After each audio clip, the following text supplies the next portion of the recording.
आप सभी का फिर से स्वागत है हमारे YouTube चैनल इनोवेटिव क्लासेस में। फ्रेंड्स, आज हम लोग क्लास 10 का साइंस में चैप्टर 1 रासायनिक अभिक्रियाएं एवं समीकरण केमिकल रिएक्शंस एंड इक्वेशंस पढ़ने वाले हैं। तो चलिए शुरू करते हैं। सबसे पहला देखते हैं chemical reaction.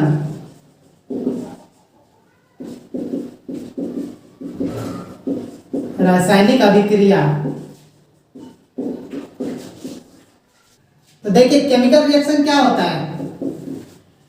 Those reactions in which new substances are produced are called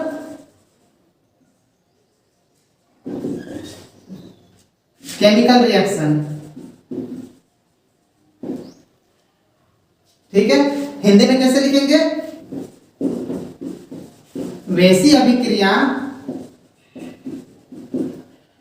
या परिवर्तन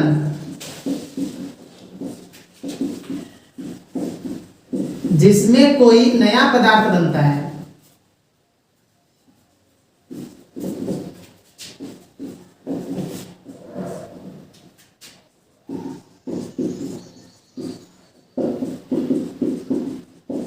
रासायनिक अभिक्रिया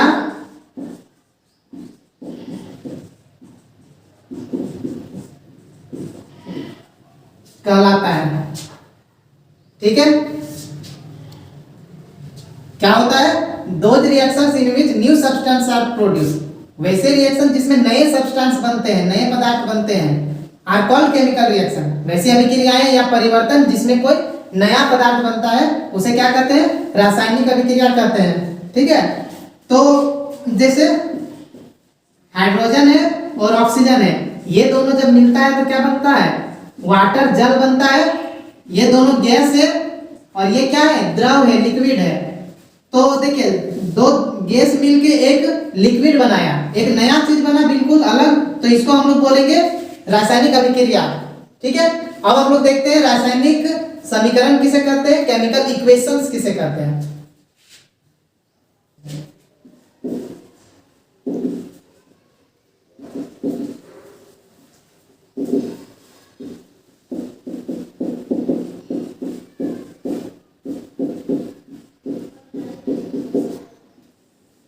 देखिए केमिकल इक्वेशन, रासायनिक समीकरण क्या होता है? तो जब रासायनिक अभिक्रिया को उसमें भाग लेने वाले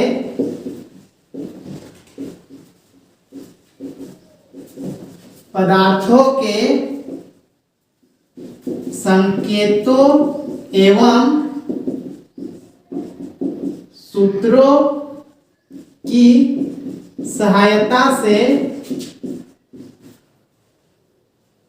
प्रदर्शित किया जाता है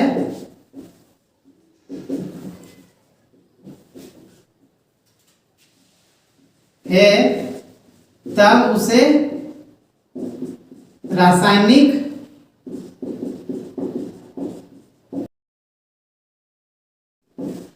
समीकरण कहते हैं।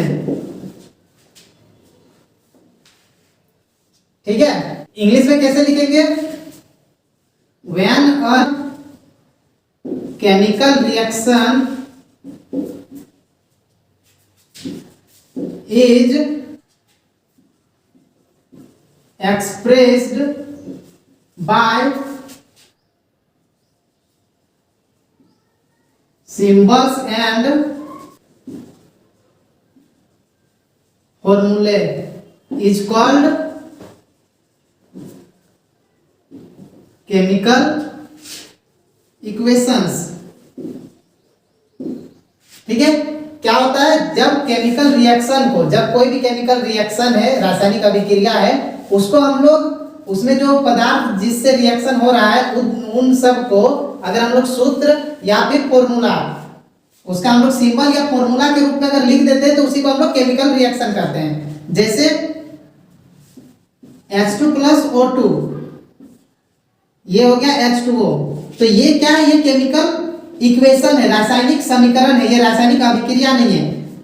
जैसे हम लोग ऐसे लिखते हैं हाइड्रोजन प्लस ऑक्सीजन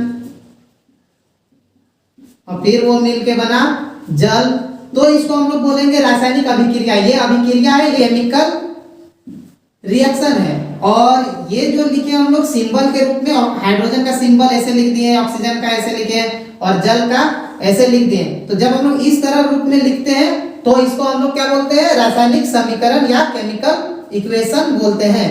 तो ये जो है जब हम लोग इसका नाम लिखते हैं तो ये है रासायनिक अभिक्रिया, और ऐसे जब हम लोग बोलते हैं तो ये हो गया इसका रासायनिक समीकरण या केमिकल इक्वेशन। ठीक है। अब एक चीज देखिए, जो अभिक्रिया में भाग लेते हैं यानी वैसे सब्सटेंस जो रिएक्शन में पार्ट लेते हैं, ठीक है, जैसे ये दोनों यहाँ हाइड्रोजन और ऑक्सीजन, ये दोनों रिएक्शन कर रहे हैं, ये दोनों अभिक्रिया में भाग लिए हैं, तो ये दोनों को क्या बोलेंगे हम लोग? अभिकारक बोलेंगे, अभिकारक। और इंग्लिश में क्या बोलेंगे? रिएक्टेंट। ठीक है। और जो रिएक्शन के बाद जो नया चीज बनता है, अभिक्रिया के बाद जो नया चीज बनता है उसको क्या बोलते हैं? उत्पाद बोलते हैं, प्रोडक्ट बोलते हैं इंग्लिश में। ठीक है। अभिक्रिया में जो भाग लेते हैं उसको अभिकारक कहते हैं, और अभिक्रिया के बाद जो चीज नया चीज बनता है उसको उत्पाद बोलते हैं, प्रोडक्ट बोलते हैं। ठीक है। अब हम लोग देखेंगे रासायनिक अभिक्रिया के कितने प्रकार होते हैं, तो चलिए देखते हैं। अब हम लोग रासायनिक अभिक्रियाओं के प्रकार या टाइप्स ऑफ केमिकल रिएक्शंस देखेंगे। देखते हैं कितने टाइप के होते हैं। बहुत सारे हैं। सबसे पहला है संयोजन अभिक्रिया। संयोजन अभिक्रिया है जिसको इंग्लिश में कॉम्बिनेशन रिएक्शन कहते हैं। दूसरा है वियोजन अभिक्रिया,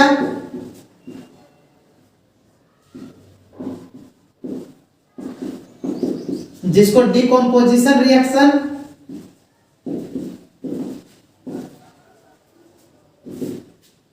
कहते हैं। इसके बाद तीसरा में है विस्थापन अभिक्रिया,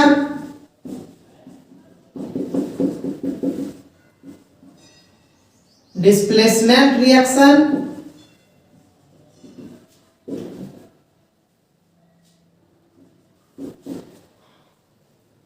चौथा में द्विविस्थापन अभिक्रिया,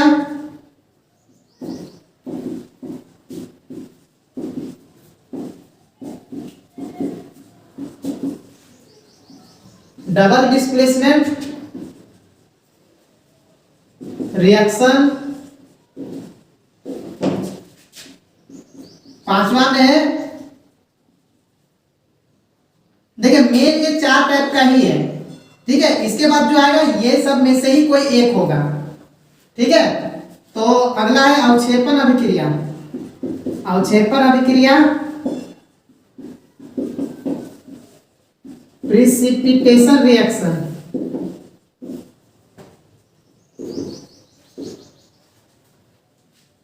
छठा में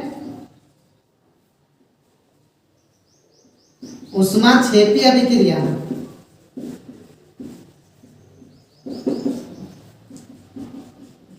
एक्सोथर्मिक रिएक्शन। फिर है ऊष्माशोषी अभिक्रिया।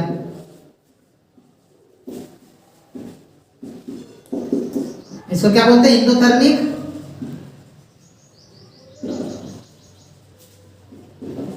रिएक्शन। आठवां नंबर में क्या है?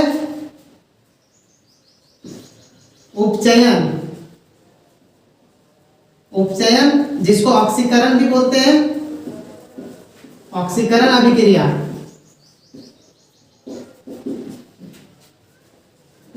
इंग्लिश में क्या बोलेंगे? Oxidation reaction.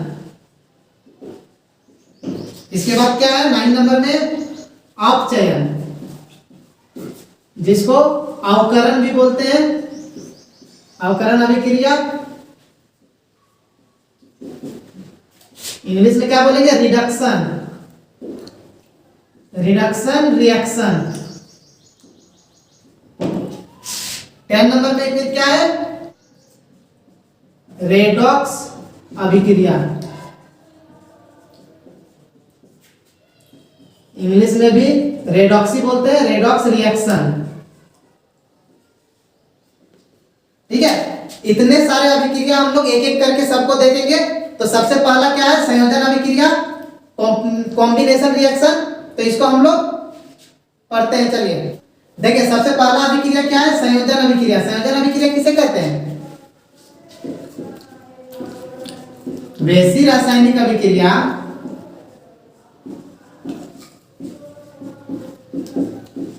जिसमें दो या दो से अधिक पदार्थ अभिक्रिया करके एक नए पदार्थ का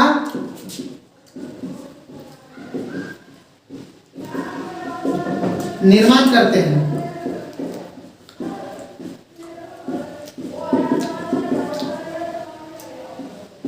संयोजन अभिक्रिया कहलाती है। इंग्लिश में कैसे लिखेंगे? Those reactions in which two or more substances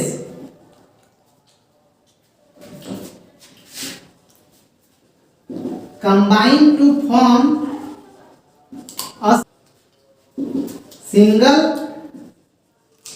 substance is called combination reaction। ठीक है, क्या है? वैसी रासायनिक अभिक्रियाएं जिनमें दो या दो से अधिक पदार्थ अभिक्रिया करके एक नए पदार्थ का निर्माण करते हैं, उसको क्या कहते हैं? संयोजन अभिक्रिया कहते हैं। Those reactions in which two or more substances combine to form a single substance is called combination reaction। मतलब क्या है कि इसमें दो या दो से ज्यादा चीज मिलके एक चीज बनाएगा। जैसे हम अभी पहले एग्जांपल लिए थे, वही भी हो जाएगा। जैसे H2 और O2 दो है, दो सब्सटेंस है, एक हाइड्रोजन एक ऑक्सीजन, दो अलग अलग है। ये दोनों मिलके वाटर जल बना दिया एक चीज। तो ये क्या हो गया? कॉम्बिनेशन रिएक्शन, संयोजन अभिक्रिया। जब दो या दो से ज्यादा चीज मिलके एक चीज बना दे, इसी को तो कॉम्बिनेशन रिएक्शन कहते हैं। तो ये क्या हो गया?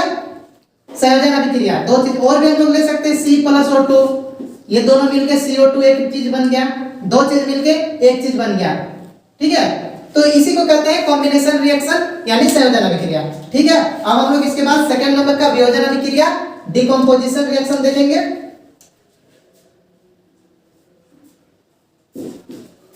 दूसरा अभिक्रिया है वियोजन अभिक्रिया।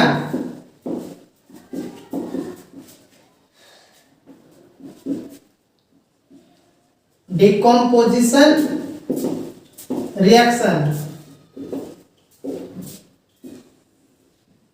देख, वियोजन अभिक्रिया क्या होता है? तो वैसी अभिक्रिया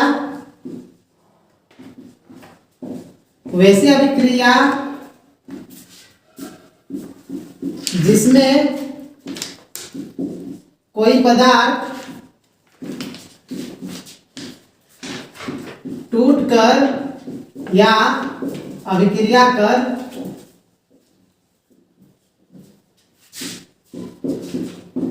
दो या दो से अधिक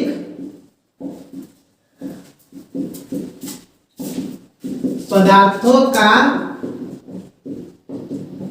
निर्माण करता है, वियोजन अभिक्रिया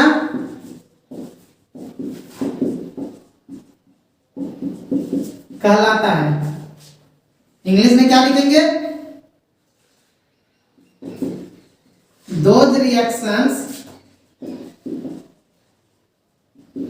in which a single substance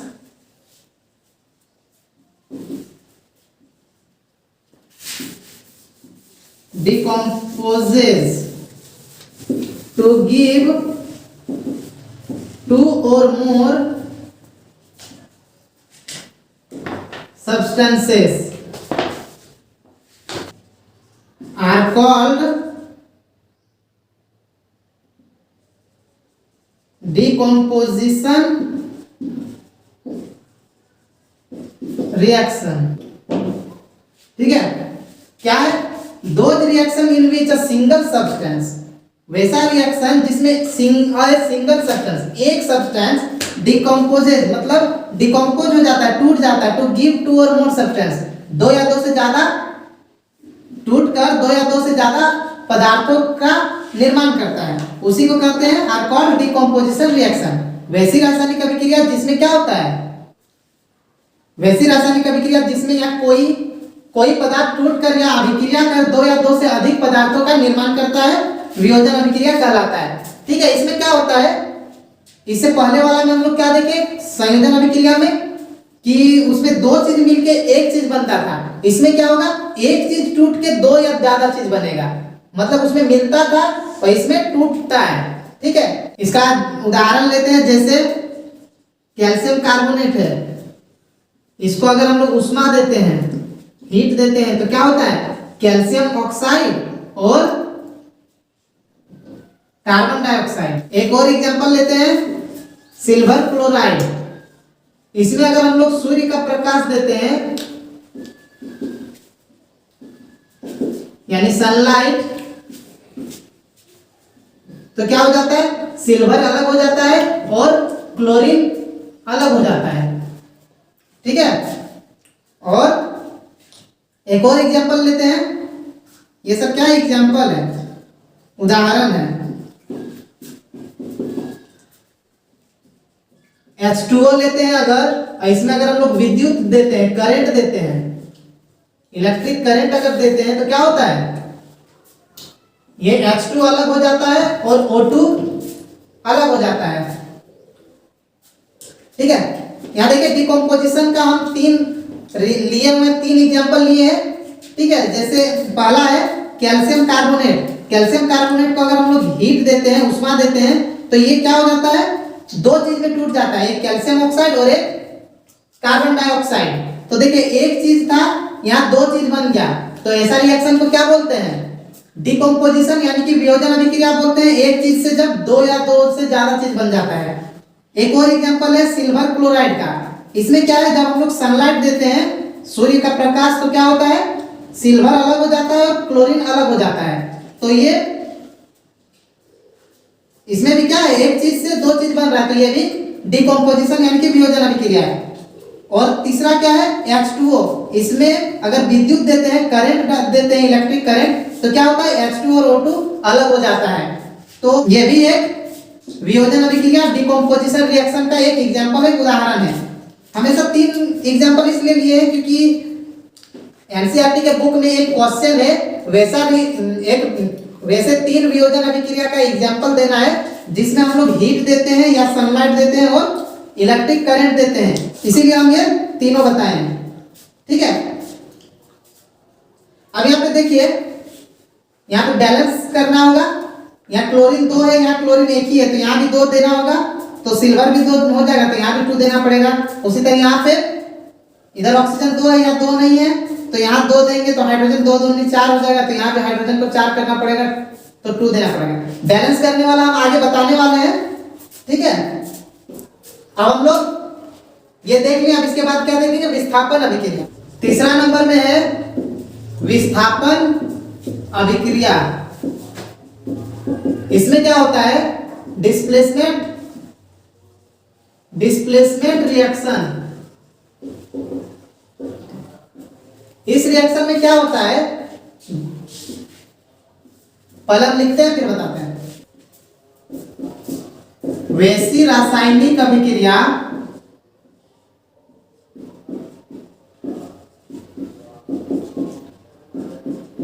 जिसमें कोई तत्व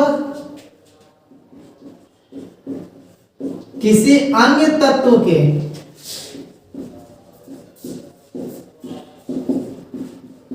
यौगिक से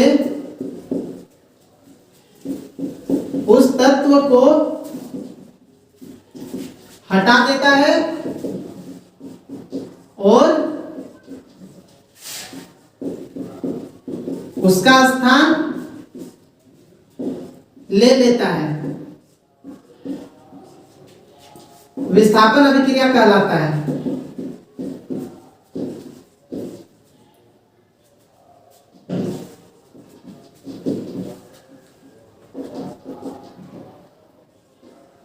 इंग्लिश में क्या लिखेंगे? Those reactions in which an element displaces another element from its compound are called displacement reaction.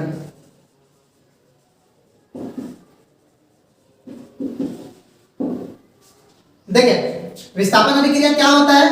वैसी रासायनिक अभिक्रियाएं जिसमें कोई तत्व किसी अन्य तत्व के यौगिक से उस तत्व को हटा देता है और उसका स्थान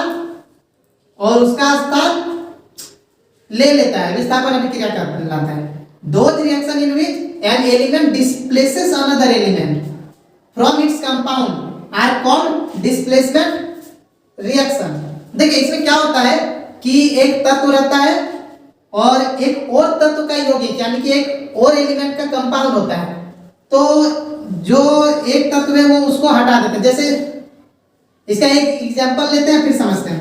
जैसे मान लेते हैं कॉपर सल्फेट है, ठीक है, इसको अगर हम लोग आयरन से रिएक्शन करवाते हैं तो क्या होता है कि ये जो आयरन एक तत्व है ये क्या करता है, इस कॉपर को, इस एलिमेंट को, इस तत्व को, इसका जो कंपाउंड है कॉपर सल्फेट, ठीक है, इसका जो कंपाउंड है कॉपर सल्फेट, तो इस कॉपर को इसको हटा देगा। ये आयरन क्या करेगा, इस कॉपर को कॉपर सल्फेट से हटा देगा और इसके जगह पे आ जाएगा, मतलब FeSO4 हो जाएगा और कॉपर अलग हो जाएगा। तो यहाँ पे क्या किया, एक तत्व था जो किसी और तत्व को इसका यौगिक से हटा दिया और इसका स्थान ले लिया। यहाँ कॉपर को हटा के कॉपर की जगह में ये आ गया। देखिए कॉपर सल्फेट था अब आयरन सल्फेट हो गया, मतलब कॉपर को हटा दिया आयरन और उसके जगह आ गया, कॉपर को अलग इधर कर दिया। तो इसी को कहा जाता है विस्थापन अभिक्रिया, ठीक है। जैसे HCl है, इसका रिएक्शन अगर हम लोग सोडियम से करवाते हैं तो क्या होता है, सोडियम क्या करता है, हाइड्रोजन को हटा देता है और इसके जगह पे आ जाता है, मतलब सोडियम क्लोराइड हो जाएगा।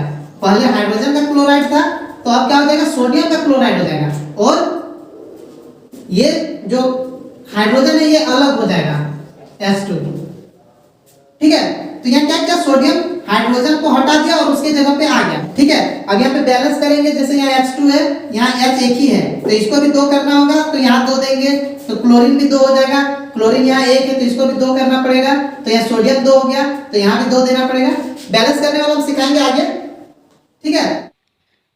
विस्थापन अभिक्रिया को थोड़ा और अच्छा से समझते हैं हम लोग फ्रेंड्स। देखिए जो हम अभी पीछे एग्जाम्पल लिए थे वही दोनों यहाँ पे लिए हुए, ये और ये दोनों अभी एग्जाम्पल लिए हुए थे।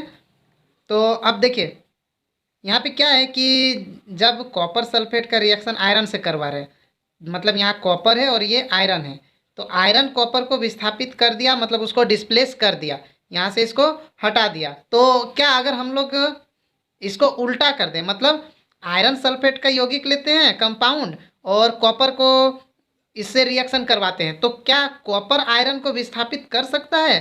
क्या आयरन जो कॉपर है वो आयरन को हटा पाएगा यहाँ से? तो क्या होगा, नहीं हटा पाएगा।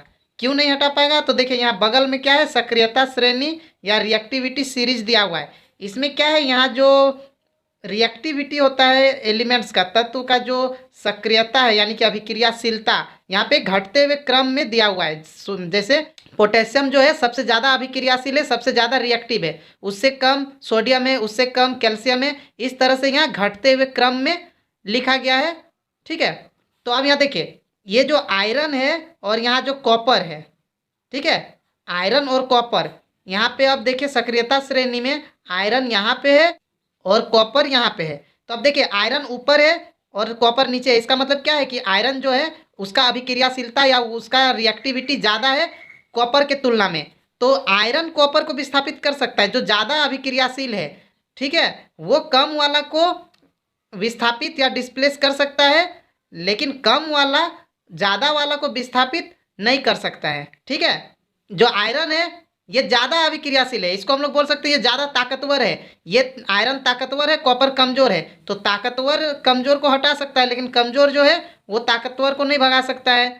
तो यहाँ पे वही होता है, यहाँ जैसे इस अभिक्रिया में आयरन ताकतवर है और कॉपर जो है कमज़ोर है, तो क्या होता है आयरन कॉपर को मार के भगा देता है और उसका जगह ले लेता है। लेकिन जब आयरन सल्फेट का अभिक्रिया कॉपर से करवाते हैं तो क्या होता है, ये जो कॉपर है ये आयरन के तुलना में कमज़ोर है यानी कम अभिक्रियाशील है। तो जब ये आयरन को भगाना चाहेगा तो क्या होगा, ये आयरन को नहीं भगा पाएगा, ठीक है, या इसको हटा नहीं पाएगा। इसी तरह यहाँ पे दूसरा वाला एग्जाम्पल जो हम लोग लिए थे उसमें देखिए यहाँ पे सोडियम था, यहाँ हाइड्रोजन था। यहाँ पे देखिए सोडियम कहाँ पे, यहाँ पे सेकेंड नंबर में सोडियम है और हाइड्रोजन कहाँ पे, यहाँ पे है। तो सोडियम ऊपर है, इसका मतलब सोडियम ज़्यादा अभिक्रियाशील है और हाइड्रोजन कम अभिक्रियाशील है। तो सोडियम क्या होगा, हाइड्रोजन को विस्थापित या डिस्प्लेस करेगा। लेकिन यही वाला अगर उल्टा हम लोग कर देते हैं, यहाँ पे हाइड्रोजन का अभिक्रिया करवाते हैं सोडियम क्लोराइड से, तो जो हाइड्रोजन है ये सोडियम को हटा नहीं पाएगा। क्यों, क्योंकि ये कम पावरफुल है या कम सक्रिय है या कम रिएक्टिव है। ठीक है, तो यहाँ पे रिएक्शन नहीं होगा। ठीक है, समझ गए। विस्थापन अभिक्रिया में हमेशा जो ज़्यादा अभिक्रियाशील है या जो ज़्यादा रिएक्टिव है वही एलिमेंट अपने से कम सक्रिय यानी कि अपने से कम रिएक्टिव एलिमेंट को डिस्प्लेस या विस्थापित कर सकता है। ठीक है, अब नेक्स्ट क्या है, द्विविस्थापन अभिक्रिया।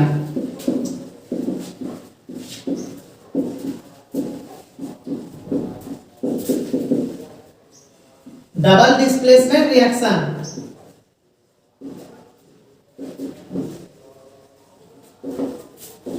डबल डिस्प्लेसमेंट रिएक्शन में क्या होता है, इससे पहले हम लोग देखे विस्थापन अभिक्रिया, उसमें क्या होता था कि एक चीज किसी और चीज को, एक तत्व किसी और तत्व को उसका यौगिक से हटा देता था।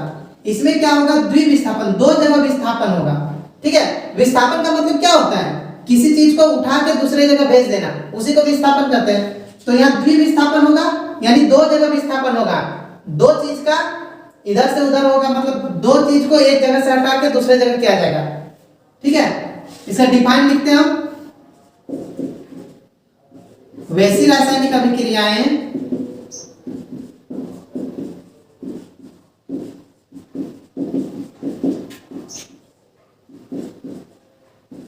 जिनमें अभिकारकों के बीच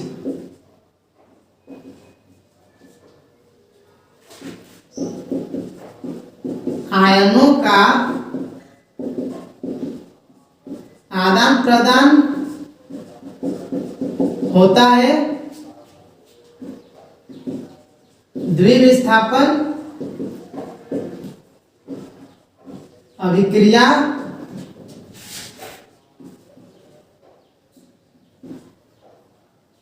कहलाती है। ठीक है, इंग्लिश में कैसे लिखेंगे, those reactions in which there is exchange of ions between the reactants are called double displacement reaction।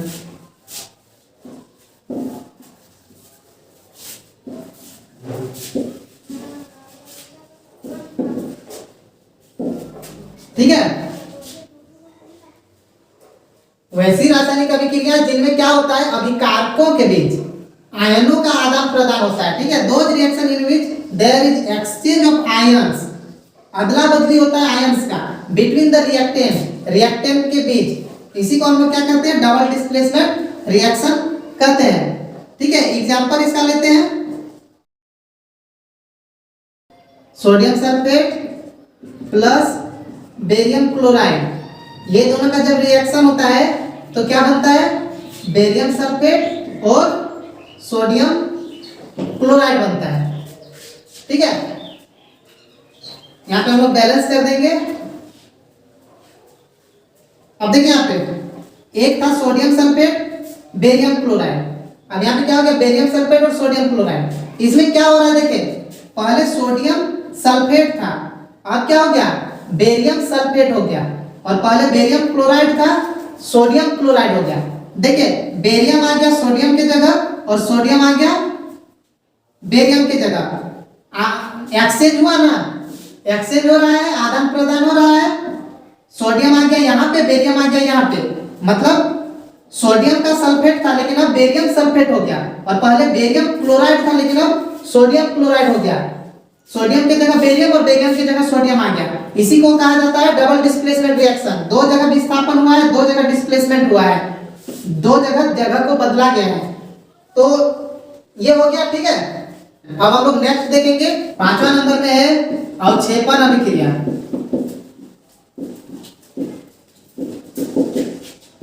English में क्या बोलते हैं, प्रिसिपिटेशन रिएक्शन।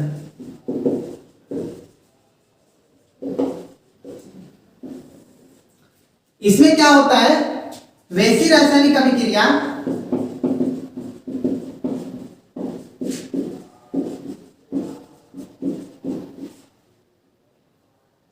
जिसमें अभिक्रिया के पश्चात अवक्षेप बनता है।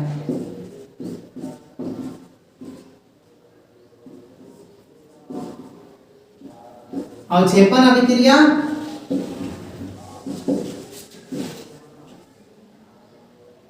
कहलाती है।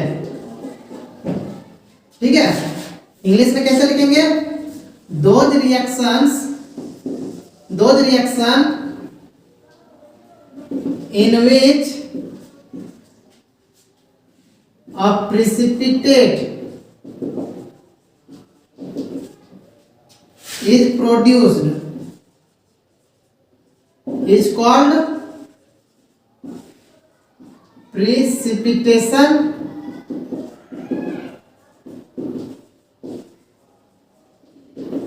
reaction। ठीक है, इसका एग्जांपल लेते हैं। एग्जांपल जो इससे पहले वाला एग्जांपल जो हम लोग लिए ना, द्विविस्थापन में डबल डिस्प्लेसमेंट में, वही एग्जांपल इसमें भी लेंगे। अब देखिए यहां पे इसको क्यों बोलते हैं प्रिसिपिटेशन रिएक्शन। देखिए अवक्षेपण अभिक्रिया क्या होता है, वैसा अभिक्रिया जिसमें क्या होता है, अवक्षेप बनता है, यानी कि जिसमें प्रिसिपिटेट फॉर्म होता है, प्रोड्यूस होता है, उसी को हम लोग प्रिसिपिटेशन रिएक्शन कहते हैं। ठीक है, देखिए इसमें अब प्रिसिपिटेट होता क्या है, तो जब अभिक्रिया ये दोनों का होता है, रिएक्शन जब होता है जिस बीकर में या जिस भी बर्तन में होगा, तो उसमें एक नीचे परत बैठ जाता है, जो क्या होता है, बेरियम सल्फेट रहता है, ये नीचे बैठ जाता है तली पर। इसी को हम लोग प्रिसिपिटेट या फिर अवक्षेप कहते हैं, जो नीचे बैठ जाता है रिएक्शन होने के बाद, अभिक्रिया होने के बाद। तो जिसमें अवक्षेप बनता है उसी को हम लोग अवक्षेपण अभिक्रिया कहते हैं। तो ये द्विविस्थापन अभिक्रिया का भी एग्जांपल है, डबल डिस्प्लेसमेंट का भी एग्जांपल है, और अवक्षेपण का भी, अवक्षेपण अभिक्रिया यानी प्रिसिपिटेशन रिएक्शन का भी ये एग्जांपल है।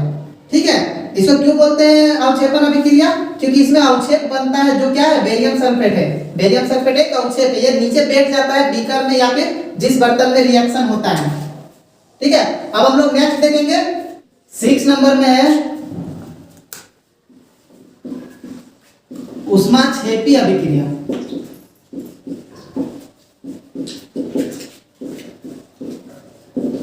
Exothermic reaction.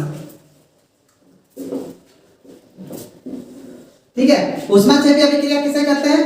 तो वैसी अभिक्रिया या वैसी रासायनिक अभिक्रिया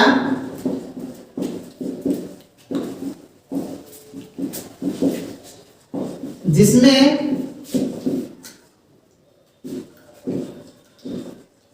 अभिक्रिया के पश्चात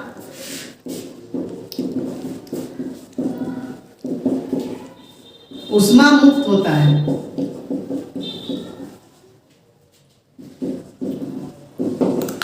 ऊष्माक्षेपी अभिक्रिया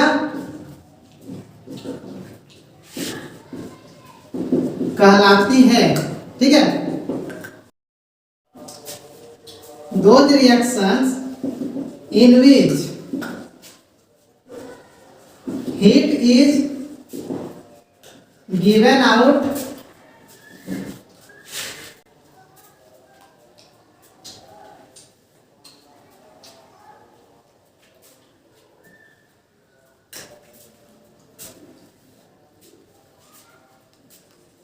along with the products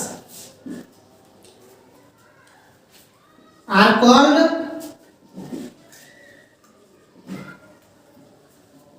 exothermic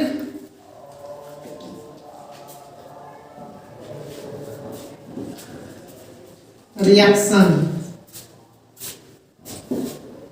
ऊष्माक्षेपी अभिक्रिया किसे कहते हैं? तो वैसी रासायनिक अभिक्रिया जिसमें क्या होता है, अभिक्रिया होने के बाद ऊष्मा मुक्त होता है। मतलब जब रिएक्शन होगा तो हीट अपने आप जनरेट होता है, अपने आप हीट उत्पन्न हो जाता है। दो reaction in which heat is given out, वो रिएक्शन जिसमें हीट मिलता है या हीट निकलता है एलोंग विद द प्रोडक्ट, जो प्रोडक्ट बनता है उसके साथ साथ हीट भी निकलता है, उसको हम लोग क्या बोलते हैं?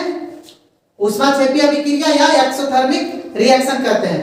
ठीक है। इसका एग्जांपल लेते हैं, जैसे एल्युमिनियम और आयरन ऑक्साइड अगर लेते हैं तो क्या बन जाता है? एल्युमिनियम का ऑक्साइड और आयरन, और इसके साथ साथ ऊष्मा या हीट भी निकलता है। ठीक है। तो ये जब दोनों का रिएक्शन होता है तो हीट निकलता है। तो जब हीट निकलेगा, जब हीट प्रोड्यूस होता है तो हम लोग क्या बोलते हैं? उसको एक्सोथर्मिक बोलते हैं, यानी कि ऊष्माक्षेपी अभिक्रिया करते हैं। ठीक है। अब इसको अगर बैलेंस करेंगे तो देखिए यहाँ पे एल्युमिनियम 1 है, यहाँ एल्युमिनियम 2 है, इसको भी 2 करना पड़ेगा, और यहाँ आयरन 2 है, यहाँ आयरन अकेले है तो यहाँ भी 2 देना पड़ेगा। इस तरह हम लोग पहले यहाँ पे बैलेंस भी कर देंगे। ठीक है। ये हम लोग देख लिए ऊष्माक्षेपी अभिक्रिया किसे करते हैं। अब हम लोग देखेंगे ऊष्मा शोषी अभिक्रिया किसे करते हैं। अब 7 नंबर में क्या है? ऊष्मा शोषी अभिक्रिया या फिर एंडोथर्मिक रिएक्शन। ऊष्माशोषी अभिक्रिया क्या होता है? ऊष्माक्षेपी का उल्टा है। ठीक है। एक्सोथर्मिक का उल्टा है एंडोथर्मिक। उसमें क्या था? उसमें हीट निकलता है अभिक्रिया रिएक्शन होने के बाद। इसमें क्या होता है? हीट देना पड़ता है हम लोग को खुद से, तब जाके रिएक्शन होता है। ठीक है। वैसी रासायनिक अभिक्रिया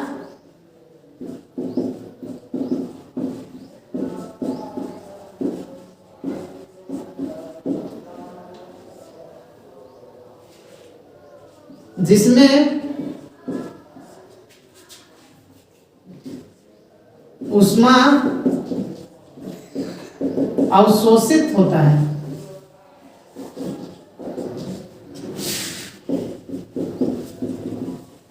ऊष्माशोषी अभिक्रिया कहलाती है। ठीक है। Those reactions in which heat is absorbed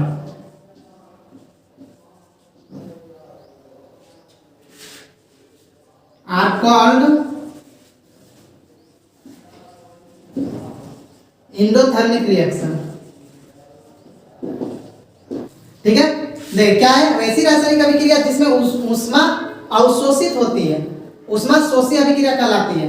those reaction in which heat is absorb are called endothermic reaction. वैसा रिएक्शन जिसमें हीट चाहिए, मतलब हीट देंगे तो रिएक्शन होगा, रिएक्शन करवाने के लिए हीट इसमें देना पड़ता है। तो जैसे एक एग्जांपल लेते हैं, उदाहरण कैल्शियम कार्बोनेट का। इसको जब हम लोग गर्म करते हैं, इसको जब गर्म करते हैं या हीट करते हैं, तब क्या होता है, कैल्शियम ऑक्साइड और CO2 अलग हो जाता है। तो यहाँ रिएक्शन हुआ, इसके लिए हम लोग को हीट देना पड़ा। जब हीट देना पड़ता है तो क्या होता है, वो ऊष्माशोषी या एंडोथर्मिक रिएक्शन कहलाता है। ठीक है, अब हम लोग नेक्स्ट देखते हैं। नेक्स्ट में क्या है, उपचयन अभिक्रिया। उपचयन अभिक्रिया या ऑक्सीडेशन रिएक्शन। ऑक्सीडेशन रिएक्शन, ठीक है। उपचयन अभिक्रिया और ऑक्सीडेशन है। उपचयन का एक और नाम हम पहले लिखे थे, ऑक्सीकरण। ठीक है, तो इसमें क्या होता है उपचयन अभिक्रिया, इसमें हम लोग दो चीज से जानेंगे। एक होता है उपचयन में अगर ऑक्सीजन जुड़ रहा है, मतलब ऑक्सीजन का नंबर बढ़ रहा है या फिर हाइड्रोजन हट रहा है, मतलब ऑक्सीजन का बढ़ना या जुड़ना और हाइड्रोजन का हटना, वो होता है उपचयन या ऑक्सीकरण, ऑक्सीडेशन होता है। ठीक है, वैसी रासायनिक अभिक्रिया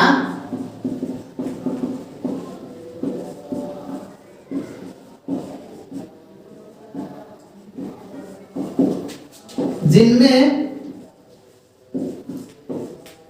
किसी पदार्थ में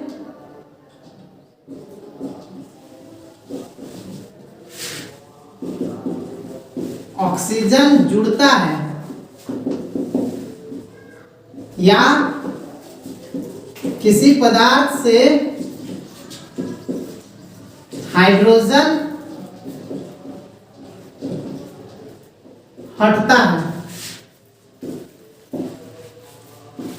उपचयन अभिक्रिया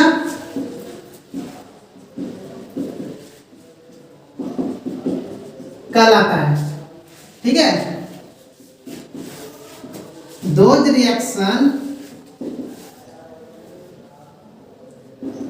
in which oxygen is added to a substance or hydrogen is removed from a substance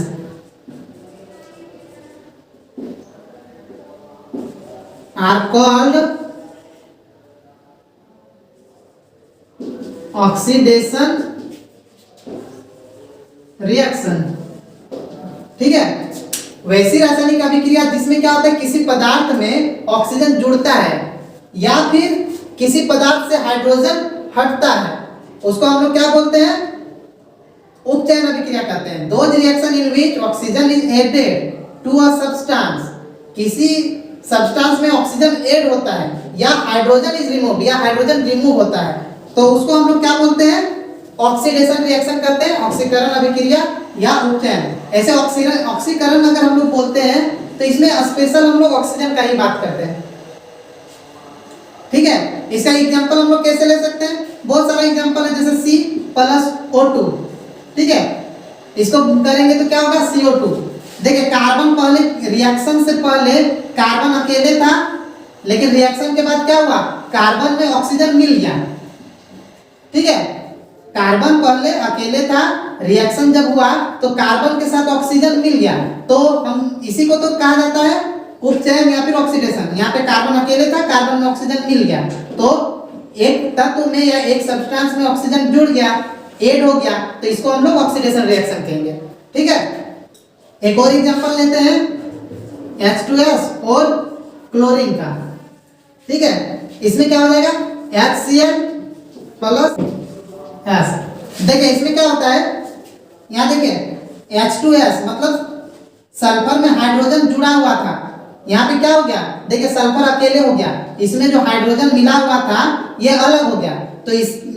तो यहाँ पे क्या लिखा है, हाइड्रोजन हटता है। अगर किसी से हाइड्रोजन हटता भी है तो भी वो उपचयन अभिक्रिया या ऑक्सीडेशन रिएक्शन कहलाता है। ठीक है, दोनों एग्जांपल हो गया। अब हम लोग अपचयन अभिक्रिया देखेंगे। नेक्स्ट है अपचयन अभिक्रिया। इंग्लिश में क्या है, रिडक्शन।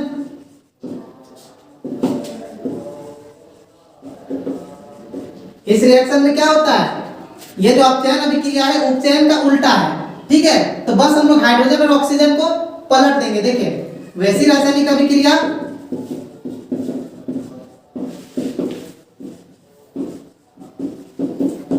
जिसमें किसी पदार्थ से, देखिए उसमें क्या था, किसी पदार्थ में ऑक्सीजन जुड़ता है। अब इसमें क्या हो जाएगा, किसी पदार्थ से ऑक्सीजन हटता है और किसी पदार्थ में हाइड्रोजन जुड़ता है। अपचयन अभिक्रिया कहलाता है। ठीक है, those reactions in which hydrogen is added to a substance and oxygen is removed from a substance are called reduction reactions। ठीक है, इसमें क्या है, वैसी रासायनिक अभिक्रिया है जिसमें किसी पदार्थ से ऑक्सीजन हटता है। इससे पहले में क्या था, ऑक्सीजन जुड़ता था। इसमें क्या होगा, ऑक्सीजन हटेगा और किसी पदार्थ में हाइड्रोजन जुड़ता है। उसमें हाइड्रोजन हट रहा था, इसमें हाइड्रोजन जुड़ेगा। जो चीज उसमें हट रहा था वो इसमें जुड़ेगा, जो चीज उसमें जुड़ रहा था वो इसमें हटेगा, उसका उल्टा है। ठीक है, तो उसको क्या कहते हैं, अपचयन अभिक्रिया कहते हैं। Those reaction in which hydrogen is added and oxygen is remove, और ऑक्सीजन रिमूव होगा, हटेगा from a substance are called reduction reaction. ठीक है, तो इसका एग्जांपल लेते हैं, जिंक ऑक्साइड प्लस सी। अगर जिंक ऑक्साइड और कार्बन का रिएक्शन करवाएंगे तो क्या हो जाएगा, Zn हो जाएगा और प्लस CO ये बनेगा। ठीक है, इसमें क्या हुआ, देखिए जिंक में ऑक्सीजन था। जिंक में पहले रिएक्शन से पहले, अभिक्रिया से पहले जिंक में ऑक्सीजन मिला हुआ था, लेकिन रिएक्शन होने के बाद क्या हुआ, देखिए जिंक अकेले हो गया, मतलब ऑक्सीजन इसका हट गया। ऑक्सीजन हट गया तो क्या होगा, ये अपचयन अभिक्रिया कहलाएगा। और यहाँ देखिए कार्बन अकेले था, कार्बन में ऑक्सीजन आ गया, कार्बन में ऑक्सीजन मिल गया, तो यहाँ उपचयन भी हो रहा है। ठीक है, इसमें उपचयन भी हो रहा है, अपचयन भी हो रहा है। तो इसके बाद वाला जो है रेडॉक्स, जिसमें उपचयन अपचयन दोनों होता है, उसको रेडॉक्स कहते हैं। लास्ट में हम लोग का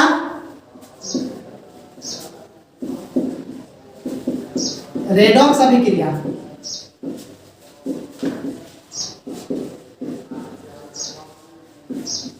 रेडॉक्स रिएक्शन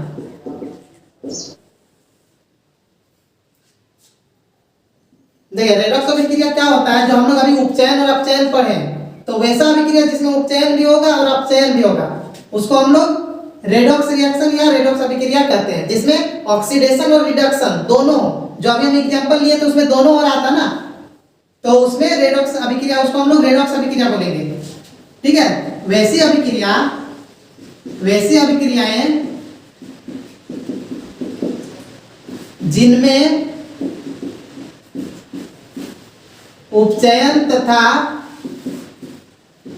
अपचयन दोनों होता है,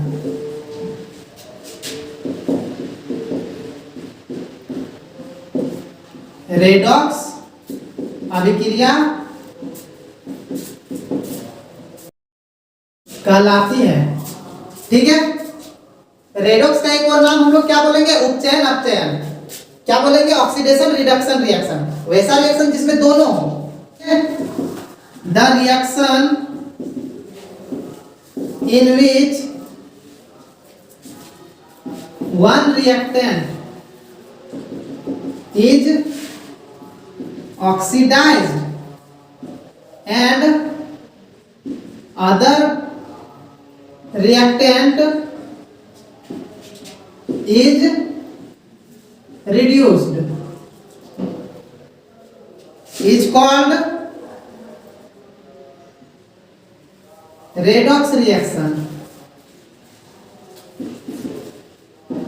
ठीक है, क्या है, वैसी अभिक्रियाएं जिनमें उपचयन तथा अपचयन दोनों होता है, रेडॉक्स अभिक्रिया कहलाता है। The reaction in which one reactant is oxidised, जिसमें एक रिएक्टेंट जो है, एक अभिकारक ऑक्सीडाइज होता है और दूसरा वाला जो रिएक्टेंट है वो रिड्यूस होता है, यानी उससे ऑक्सीजन हटता है, तो वो क्या होता है, रेडॉक्स रिएक्शन कहलाता है। तो इसका एग्जांपल हम लोग कौन सा लेंगे, अभी जो इससे पहले वाला में लिए एग्जांपल वही सेम वाला लेते हैं। उसमें क्या था, जिंक ऑक्साइड प्लस कार्बन, तो क्या बनेगा, जिंक अलग और CO अलग। इसमें क्या हो रहा है, अभी हम बता दिए यहाँ पे जिंक में ऑक्सीजन था, अब जिंक से ऑक्सीजन हट गया, यानी यहाँ पे क्या हो रहा है, यहाँ पे अपचयन हो रहा है, यानी कि यहाँ पे रिडक्शन हो रहा है। और कार्बन अकेले था, कार्बन में ऑक्सीजन मिल गया, कार्बन में ऑक्सीजन यहाँ जुड़ गया, ऐड हो गया, तो इस यहाँ पे क्या हो रहा है, उपचयन हो रहा है, उपचयन हो रहा है, यानी कि यहाँ पे ऑक्सीडेशन हो रहा है। तो इसमें रिडक्शन और ऑक्सीडेशन दोनों हो रहा है ना, अपचयन और उपचयन दोनों हो रहा है, तो इसको कैसा रिएक्शन बोलेंगे, कैसा अभिक्रिया बोलेंगे, रेडॉक्स अभिक्रिया बोलेंगे। ठीक है, अब हम लोग इक्वेशन सबको संतुलित करना सीखेंगे, बैलेंस कैसे करते हैं। तो चलिए कुछ एग्जांपल लेते हैं। अब यहाँ पे कुछ समीकरण दिया हुआ है, कुछ रिएक्शन से, इस सब को अब बैलेंस करना है, संतुलित करना है। तो देखिए संतुलित कैसे करते हैं, तो सबसे पहले हम लोग अभिक्रिया से पहले और अभिक्रिया के बाद जो तत्व है, जो एलिमेंट्स है, वो सेम होना चाहिए। ठीक है, तो हम लोग यहाँ पे गिनते हैं, देखिए इधर हाइड्रोजन 2 है, यहाँ हाइड्रोजन 2 है, हाइड्रोजन तो इक्वल है। अब यहाँ पे देखिए ऑक्सीजन 2 है, इधर ऑक्सीजन 1 है, तो ऑक्सीजन यहाँ पे बराबर नहीं है, इक्वल नहीं है, तो उसको हम लोग को इक्वल करना पड़ेगा। तो क्या करेंगे, यहाँ पे 2 है तो यहाँ पे 2 लगाएंगे, नहीं, यहाँ पे 2 हम लोग नहीं लगा सकते हैं, वो रॉन्ग हो जाएगा, गलत हो जाएगा। हम लोग हमेशा 2 कहाँ पे लगाएंगे, शुरू में लगाया जाता है, तो हम लोग यहाँ पे 2 लगाएंगे। तो अगर यहाँ पे 2 लगाएंगे तो ऑक्सीजन तो 2 हो गया, लेकिन हाइड्रोजन भी यहाँ पे 2 और इधर फिर 2 है, तो 2 दूनी 4, हाइड्रोजन इधर 4 हो गया, तो इस साइड में हाइड्रोजन को 4 करना पड़ेगा, तो यहाँ पे 2 है तो यहाँ भी 2 लगा देंगे, तो 2 दूनी 4 हो जाएगा। ठीक है, अब दूसरा देखते हैं, यहाँ देखिए जिंक 1 है, इधर जिंक 1 है, ठीक है, सिल्वर अकेले है, सिल्वर अकेले है। ठीक है, अब यहाँ पे देखिए ये नाइट्रेट है, यहाँ भी नाइट्रेट है, हम लोग इसको नाइट्रोजन को अलग अलग करके भी गिन सकते हैं, नाइट्रोजन को अलग और ऑक्सीजन को अलग गिन सकते हैं, लेकिन जब यहाँ पे NO3 और इधर भी NO3 है तो हम लोग डायरेक्ट NO3 ही गिन लेते हैं, इसमें आसानी होगा। ठीक है, तो NO3 1 है यहाँ पे, यहाँ NO3 2 है, मतलब नाइट्रेट यहाँ 2 है, यहाँ नाइट्रेट 1 है, तो इसको कैसे लिखेंगे, तो इसको भी 2 करना पड़ेगा, तो कभी भी 2 हम लोग यहाँ नहीं लिखते, हमेशा शुरू में लिखते हैं। तो अगर यहाँ 2 देते हैं तो देखिए नाइट्रेट तो 2 हो गया, लेकिन सिल्वर भी साथ में 2 हो गया, लेकिन सिल्वर इधर 1 ही को है, तो इसको भी 2 कर देंगे। अब हो गया, देखिए जिंक 1, सिल्वर 2 को है, 2 को सिल्वर है, और नाइट्रेट 2 को हो गया, नाइट्रेट 2 हो गया, संतुलित हो गया। अब इसमें देखिए सोडियम 1 है, यहाँ सोडियम 2 है, तो इसको भी 2 करना पड़ेगा, यहाँ 2 दे देंगे, कभी भी नीचे नहीं, यहाँ पे हमेशा ऊपर में लगाया जाता है। 2 सोडियम हो गया, 2 सोडियम हो गया। अब देखिए एक चीज और, ऑक्सीजन 2 है, यहाँ पे ऑक्सीजन 2 नहीं है, तब क्या होगा, ऑक्सीजन को अगर 2 करना है हम लोग को तो यहाँ पे 2 लगाना पड़ेगा, और अगर 2 यहाँ पे लगा देते तो सोडियम 2 दूनी 4 हो जाएगा, लेकिन यहाँ पे सोडियम 2 ही है, तब यहाँ पे हम लोग क्या करेंगे, इसको हटा के सोडियम 4 ही लेंगे, इस तरह से हो जाएगा। ठीक है, देखिए ऑक्सीजन 2 को हो गया, यहाँ से ऑक्सीजन 2 गया और सोडियम 2 दूना 4, सोडियम यहाँ 4 को हो गया। ठीक है, अब इस टाइप से भी एग्जाम आता है, एग्जाम में आ सकता है, जब यहाँ पे हम लोग को नाम लिखा होगा और उसका हम लोग को केमिकल पहले इक्वेशन लिखना पड़ेगा, उसके बाद संतुलित करना है। तो कैसे करेंगे, देखिए हिंदी हो या इंग्लिश, नाम तो वही रहेगा, बेरियम क्लोराइड, इंग्लिश में भी बेरियम क्लोराइड ही लिखा हुआ रहेगा, तो देखिए बेरियम क्लोराइड कैसे लिखेंगे, बेरियम का Ba होता है, क्लोराइड मतलब क्लोरीन Cl, और इसका संयोजकता यानी इसका वैलेंसी 2 होता है, इसको देंगे, इसका क्लोरीन का वैलेंसी 1 होता है तो 1 इसको नहीं देंगे, ठीक है।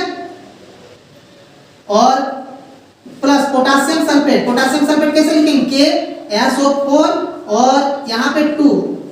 अगर ये नहीं आता है तो आप लोग कमेंट करके बताइए, हम बताएंगे कैसे फॉर्मूला लिखा जाता है, ठीक है। तो इसका पोटेशियम सल्फेट हो जाएगा। बेरियम सल्फेट कैसे लिखेंगे, BaSO4 और पोटेशियम क्लोराइड KCl। अब यहाँ पे इसको संतुलित करना है। देखिए बेरियम एक है, बेरियम एक है, ठीक है, क्लोरीन 2 है, यहाँ क्लोरीन एक ही है, इसको 2 करना होगा तो यहाँ पे 2 लगाएंगे। अगर यहाँ 2 लगा दिए तो पोटेशियम भी 2 हो गया, पोटेशियम यहाँ 2 पहले से है, ठीक है। सल्फेट एक है, SO4 एक है, ये हम लोग का संतुलित हो गया, ठीक है। अब नेक्स्ट क्वेश्चन देखते हैं, हाइड्रोजन तो H, ठीक है, क्लोरीन Cl। लेकिन एक चीज ध्यान रखना है, जब भी गैस सब रहता है ना तो इस सबको हम लोग 2 लगा के लिखते हैं, ठीक है। जब मेटल रहता है, धातु रहता है तो हम लोग नहीं लिखते हैं, लेकिन जब गैस रहता है अधातु नॉन मेटल तब 2 यहाँ पे लिखते हैं। तो हाइड्रोजन का H2 लिखेंगे, क्लोरीन का Cl2 लिखेंगे। अब ये क्या बन रहा है, हाइड्रोजन क्लोराइड यानी कि HCl।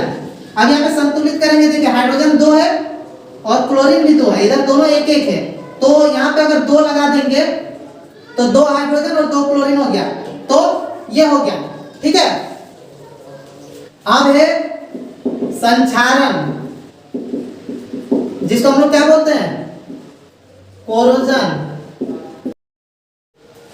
देखिए संक्षारण कहते किसको है, जब कोई धातु नमी, अम्ल आदि के संपर्क में आती है तो वह प्रभावित हो जाता है।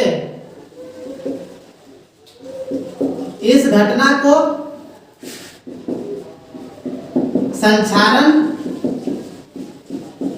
कहते हैं, ठीक है। When a metal corroded on coming with contact of acid, moisture, etc. is called corrosion, ठीक है। जब कोई भी मेटल एसिड या फिर मॉइस्चर यानी कि नमी, अम्ल ये सब का संपर्क में जब आता है तो वो प्रभावित हो जाता है, उसमें कुछ असर हो जाता है, ठीक है। इसी को कहा जाता है संक्षारण या कोरोजन। जैसे कि आयरन में जंग लगना, लोहा में जंग लगना, और कॉपर यानी कि तांबे के ऊपर में ब्लू ग्रीन कलर का लेयर बैठ जाना। नेक्स्ट है विकृत गंधिता, रेंसिडिटी किसको कहा जाता है, जब फैट्स वाला यानी कि तेल वाला चीज, खाने का चीज जब बाहर रहता है कुछ देर तक तो वो खराब हो जाता है, उसका स्वाद बदल जाता है, ठीक है। और उसका स्वाद के साथ साथ उसका स्मेल भी बदल जाता है, सेंट भी उसका बदल जाता है। इसी को हम लोग विकृत गंधिता कहते हैं, ठीक है। तो इसीलिए चिप्स का जो पैकेट्स होता है उसमें एयर डाल दिया जाता है। उस एयर में क्या रहता है, नाइट्रोजन गैस, ठीक है। जो क्वेश्चन पूछा जाएगा कि चिप्स के पैकेट में कौन सा गैस भरा जाता है, नाइट्रोजन गैस भरा जाता है, ठीक है। ताकि क्या होगा, जो खाने का चीज है फैट्स वाला, वो फ्राई किया हुआ चीज होता है ना चिप्स, तो वो खराब ना हो, ऑक्सीजन के कांटेक्ट में आने से क्या होगा, उसका स्वाद और साथ ही साथ स्मेल भी बदल जाएगा और खाना क्या होगा, खराब हो जाएगा। इसीलिए नाइट्रोजन डाल दिया जाता है ताकि एयर का कांटेक्ट में नहीं आएगा, हवा का संपर्क में नहीं आएगा और खाना बचा हुआ रह जाएगा। तो ठीक है, ये याद रखिएगा, चिप्स का पैकेट में चिप्स जो होता है उसमें कौन सा गैस भरा हुआ रहता है, नाइट्रोजन गैस। ठीक है फ्रेंड्स, अगर वीडियो अच्छा लगा हो तो लाइक कर दे, और अगर इस चैनल पर नए हो तो हमारे चैनल को सब्सक्राइब कर ले और नोटिफिकेशन भी ऑन कर ले, ताकि जो भी लेटेस्ट वीडियो आए उसका नोटिफिकेशन आपको मिल सके। Thank you.